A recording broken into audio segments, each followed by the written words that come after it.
Hello again, and welcome to my reading of Jane Eyre, and this is chapter 3. So, in the last chapter, Jane had been sent to the Red Room, and she had thought she'd seen the ghost of her uncle, and it frightened her so much that she screamed for people to come and help her.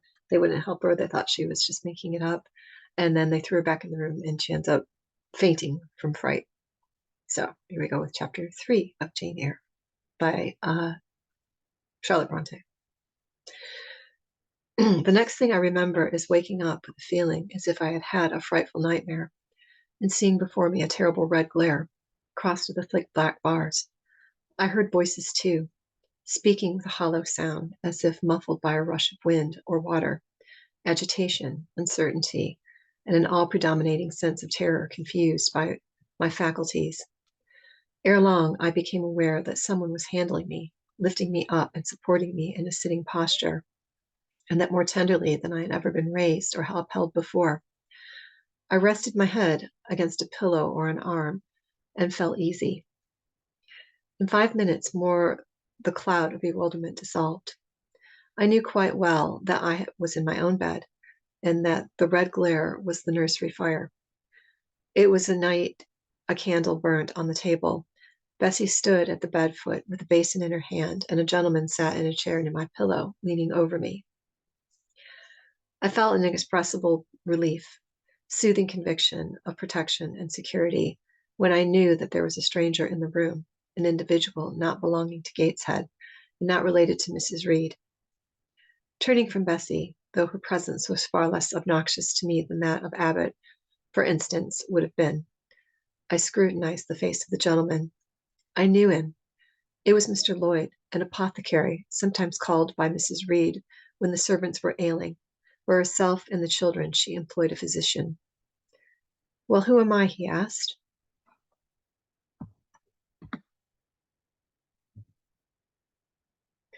I pronounced his name, offering him at the same time my hand.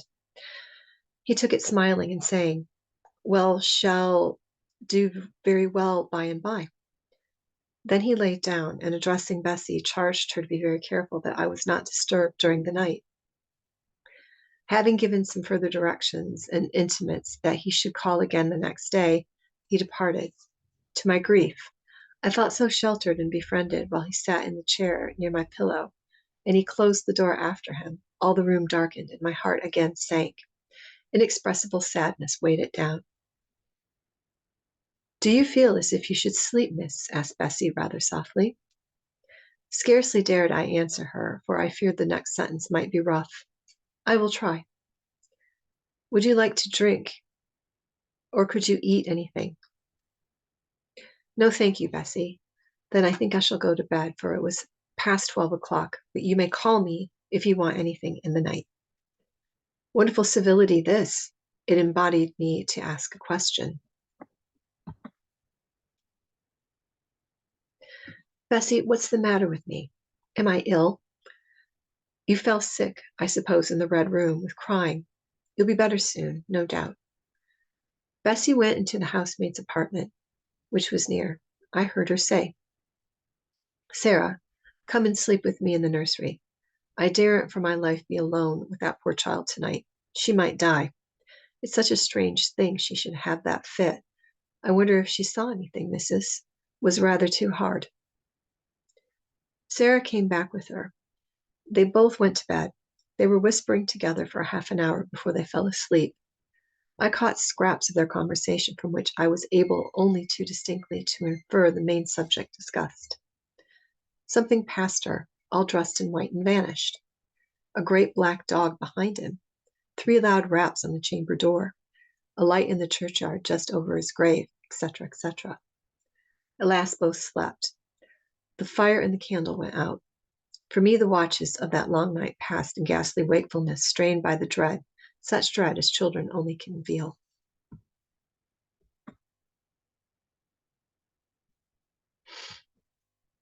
No severe or prolonged bodily illness followed this incident of the Red Room. It only gave my nerves a shock when I feel the reverberation to this day. Yes, Mrs. Reed, to you I owe some fearful pangs of mental suffering, but I ought to forgive you. for you knew not what you did. While rending my heartstrings, you thought you were only uprooting my bad propensities. Next day by noon, I was up and dressed and sat wrapped in a shawl by the nursery hearth. I felt physically weak and broken down, but my worst ailment was an unutterable wretchedness of mind, a wretchedness which kept drawing with me silent. Tears no sooner had I wiped one salt drop from my cheek than another followed. Yet I thought I ought to have been happy, for none of the rebels were there. They were all gone out in the carriage with their mamma. Abbott, too, was sewing in another room, and Bessie, as she moved hither and thither, putting away toys and rearranging drawers, addressed to me every now and then a word of unwonted kindness. This state of things should have been to me a paradise of peace, accustomed as I was to life of ceaseless reprimand and thankless begging. But in fact, my racked nerves were now in such a state that no calm could soothe and no pleasure excite them agreeably. Bessie had been down into the kitchen, and she brought up her a tart on a certain brightly painted china plate, whose bird of paradise, nestling in a wreath of convolvuli and rosebuds, had been wont to stir in me in most enthusiastic sense of admiration, and which plate I had often petitioned to be allowed to take in my hand in order to examine it more closely.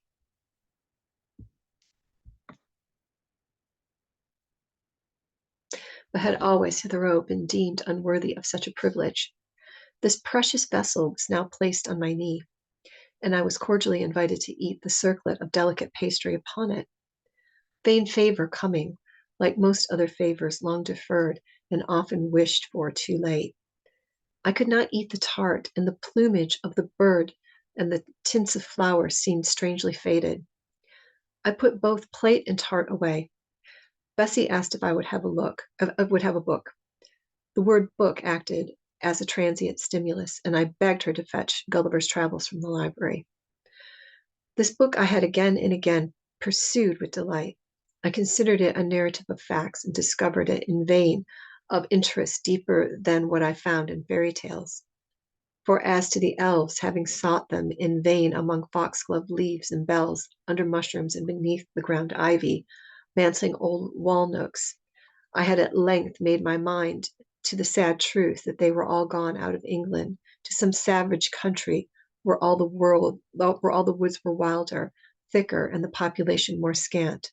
Whereas Lilliput and Brabantang, being in my creed solid parts of the earth's surface, I doubted not that I might one day be taking a long voyage, see with my own eyes little fields, houses, and trees, and the diminutive people, the tiny cows, sheep, and birds of the one realm, and the cornfields forest high, and the mighty mastiffs, the monster cats, and the tower-like men and women of the other.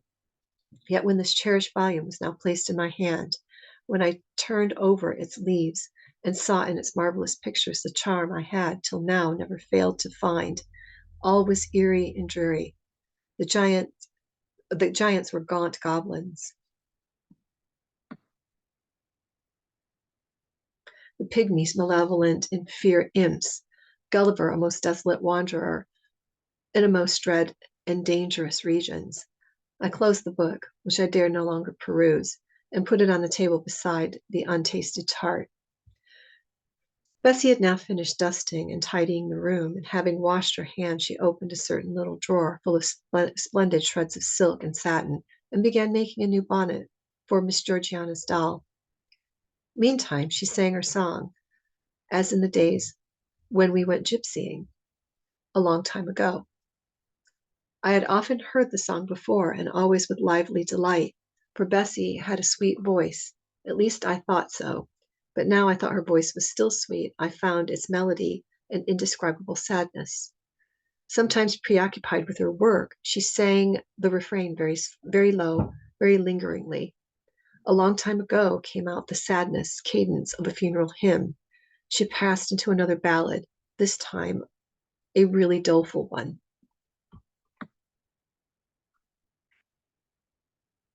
My feet, they are sore, and my limbs, they are weary. Long is the way, and the mountains are wild. Soon the twilight close moonless and dreary over the path of the poor orphan child. Why did they send me so far and so lonely? Up where the moors spread and the gray rocks are piled. Men are hard-hearted and kind angels only watch over the steps of a poor orphan child. Yet distant and soft the night breeze blowing. Clouds are none and clear starts beam mild. God in his mercy protection is showing. Comfort and hope to the poor orphan child. Even should I fall over the broken bridge passing, or stray in the marshes by false lights beguiled, still will my Father with promise and blessing take to his bosom the poor orphan child. There is thought that for strength should all avail me, though both of shelter and kindred despoiled. Heaven is a home, and rest will not fail me. God is a friend to the poor orphan child. Come, Miss Jane, don't cry, said Bessie as she finished. She might as well have set to the fire. Don't burn. But how could she divine the morbid suffering to which I was prey? In the course of the morning, Mr. Lloyd came again. What, already up? Said he. He entered as he entered the nursery. Well, nurse, how is she? Bessie answered that I was doing very well. Then she ought to look more cheerful. Come here, Miss Jane. Your name is Jane, is it not? Yes, sir. Jane Eyre. Well, you've been crying, Miss Jane Eyre. Can you tell me what about? Have you any pain? No, sir. Oh, I dare say she's crying because she could not go out with Mrs. in the carriage, interposed Bessie. Surely not. Why, she is too old for such pettiness. I thought so too, and my self-esteem being wounded by the false charge, I answered promptly. I never cried for such a thing in my life. I hate going out in the carriage. I cry because I am miserable. Oh, fie, miss, said Bessie. The good apothecary appeared a little puzzled. I was standing before him. He fixed his eye on me very steadily. His eyes were small and gray, not very bright, but I dare not say I should think them shrewd. Now he had a hard-featured yet good-natured looking face. Having considered me at leisure, he said, What made you ill yesterday? She had a fall, said Bessie, again putting in her word. Fall? Why, that's like a baby again. Can she manage to walk at her age? She must be 8 or 9 years old. I was knocked down, was the blunt explanation, jerked out of me by another pang of mortified pride. But that did not make me ill, I added, while Mr. Lloyd helped himself to a pinch of snuff. As he was returning the box to his waistcoat pocket, a loud bell rang for the servants' dinner. He knew what it was. That's for you, nurse, said he. You can go down. I'll give Miss Jane a lecture till you come back. Bessie would rather have stayed, but she was obliged to go because punctuality at all meals was rigidly enforced at Gateshead Hall. The fall did not make you ill. What did then? Pursued Mr. Lloyd when Bessie was gone. I was shut up in a room where there's a ghost till after dark. I saw Mr. Lloyd smile and frown at the same time. Ghosts? What, you are a baby after all. You're afraid of ghosts?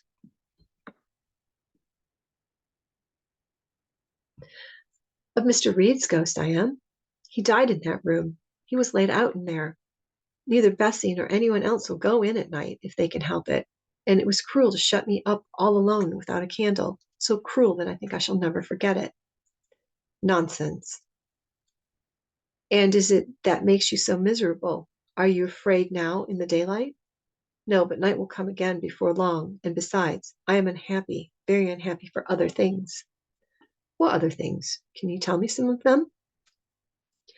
How much I wished to reply fully to his question. How difficult it was to frame any answer. Children can feel, but they cannot analyze their feelings, and if the analysis is partially effected in thought, they know how to express the result of the process in words. Fearful, however, of losing this first and only opportunity of relieving my grief by imparting it, I, after a disturbed pause, contrived to frame the meager, though as far as it went, true response. For one thing, I have no father or mother, brother or sisters. You have an aunt and cousins. Again, I paused, then bungingly announced, But John Reed knocked me down, and my aunt shut me up in the red room. Mr. Lloyd a second time produced his snuff box. Don't you think Gateshead Hall a very beautiful house? Asked he. Are you not very thankful to have such a fine place to live?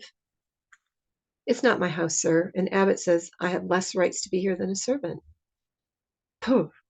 You can't be silly enough to wish to leave such a splendid place. If I had anywhere else to go, I should be glad to leave it, but I can never get away from Gateshead until I am a woman. Perhaps you may. Who knows? Have you any relations besides Mrs. Reed? I think not, sir.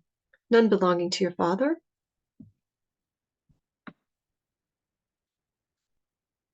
I don't know. I asked Aunt Reed once. She said possibly I might have some poor low relations called Eyre, but she knew nothing about them. If you had such, would you like to go to them? I reflected. Poverty looks grim to grown people, still more so to children. They have not much idea of industrious, working, respectable poverty, but they think of the word only as connected with ragged clothes, scanty food, fireless grates, rude manners, and debasing vices. Poverty, for me, was synonymous with degradation. No, I should not like to belong to poor people, was my reply. Not even if they were kind to you? I shook my head. I could not see how poor people had the means of being kind, and then learn to speak like them, to adopt their manners, to be uneducated, to grow up like one of the poor women I saw sometimes nursing their children or washing their clothes in the cottage doors of the village at Gateshead. No, I was not heroic enough to purchase liberty at the price of caste. But your relatives are so very poor. Are they working people? I cannot tell. Aunt Reed says if I have any, they must be a beggarly set. I should not like to go begging. Would you like to go to school? Again I reflected. I scarcely knew what school was. Bessie sometimes spoke of it as a place where young ladies sat in the stocks, wore blackboards, and were expected to be exceedingly genteel and precise. John Reed hated his school and abused his master, but John Reed's tastes were no rule for mine. And if Bessie's accounts of school discipline gathered from the young ladies of family where she had lived before coming to Gateshead were somewhat appalling in her details of certain accomplishments attained by these same young ladies were, I thought, equally attractive. She boasted of beautiful paintings of landscapes, flowers, and by them executed, of songs they could sing and pieces they could play, of purses they could knit, of French books they could translate till my spirit was moved to emulation as I listened. Besides, school would be a complete change. It implied a long journey, an entire separation from Gateshead, an entrance into a new life. I should indeed like to go to school, was the audible conclusion of my musings. Well, well, who knows what may happen, said Mr. Lloyd as he got up. The child ought to have change of air and scene, he said, speaking to himself. Nerves not in a good state. Bessie now returned. At the same moment the carriage was heard rolling up the gravel walk. Is that your mistress, nurse? Asked Mr. Lloyd. I should like to speak to her before I go. Bessie invited him to walk into the breakfast room and led the way out. In the interview which followed between him and Mrs. Reed, I presume from after occurrences, and the apothecary ventured to recommend my being sent to school, and the recommendation was no doubt readily enough adopted, for Miss Abbott said, in discussing the subject with Bessie, when both sat sewing in the nursery one night, after I was in bed, and as they thought asleep, Mrs. was, she dared say, glad enough to get rid of such a tiresome, ill-conditioned child, who always looked as if she were watching everybody and scheming plots underhand. Abbott, I think, give me credit for being a sort of infantine Guy Fawkes. On that occasion, I learned for the first time from Mrs. Abbott's communications to Bessie that my father had been a poor clergyman, and that my mother had married him against the wishes of her friends, who considered the match beneath her, that my grandfather Reed was so irritated at her disobedience he cut her off without a shilling, and that after my mother and father had been married a year, the latter caught the typhus fever while visiting among the poor of the large manufacturing town where his curacy was situated, and where the disease was then prevalent, that my mother took the infection from him, and both died within a month of each other. Bessie, when she heard this narrative, sighed and said, Poor Miss Jane is to be pitied too, Abbot. Yes, responded Abbot. If she were a nice, pretty child, one might be compassionate for her forlornness, but one really cannot care for such a little toad as that. Not a great deal, to be sure, agreed Bessie. At any rate, a beauty like Miss Georgiana would be more moving in the same condition. Yes, I dote on Miss Georgiana, cried the fervent Abbot. Little darling, with her long curls and blue eyes, and such a sweet color as she has, just as if she were painted. Bessie, I could fancy a Welsh rabbit for supper. So could I, with a roast onion. Come, we'll go down. They went. Okay, so what's happened here is now they are discussing sending her off to school. So that's what that really was in that chapter. She talks about being unhappy, but she thinks she's going to go off to this lovely, lovely posh school. And you learn later on in the book that she doesn't. Okay, so I hope everybody is enjoying the book so far. I'll keep posting. And any comments, any questions you might have about it, please go ahead and put them in the comment section. Okay, I will see everybody again very soon.